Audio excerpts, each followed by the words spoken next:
There are only 8 days left until you can cast your vote for who you want to get the Republican presidential nomination, but there are some things that you should also know about regarding your ballot before you go to the polling place. And Kristen Millard is the Montcalm County clerk. She joins us right now here in studio. Kristen, is the primary.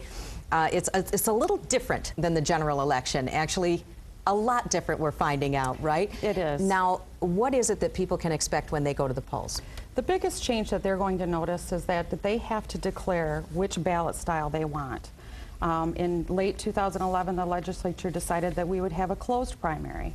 Therefore, when they come in and fill out their application to vote, they'll have to indicate which ballot style they want prior to going in. And when you say ballot style, it's Republican or Democrat? It's Republican, Democrat, or if your jurisdiction has a special election or a millage question, you also have the option of a no-party declaration ballot. But that no-party declaration ballot isn't, it omits the presidential one. That is correct. So it would really be, if I said, okay, I don't want to declare what I'm doing with the presidential, Republican or Democrat, you get another ballot, and on that would be? All of your special election items, whether it be for a township office or for millages. Okay, so declaring, I guess, if you go into the presidential primary, you have to declare which party you are following.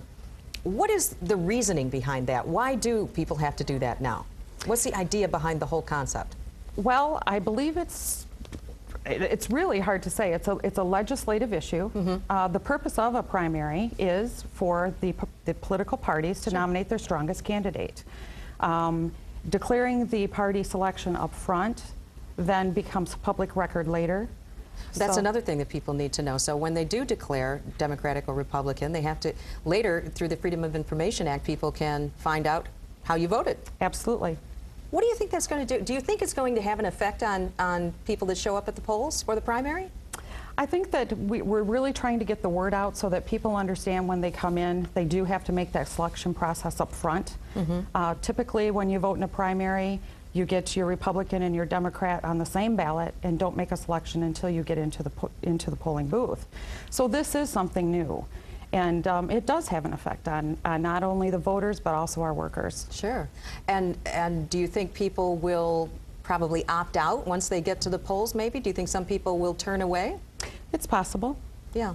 It's a privacy issue. Yes, it is. Have people contacted you about this yet, as of yet, to get clarification on this? We have been contacted, basically through the AV process. When people are applying for their absentee ballot, mm-hmm. they also have to make that selection process then.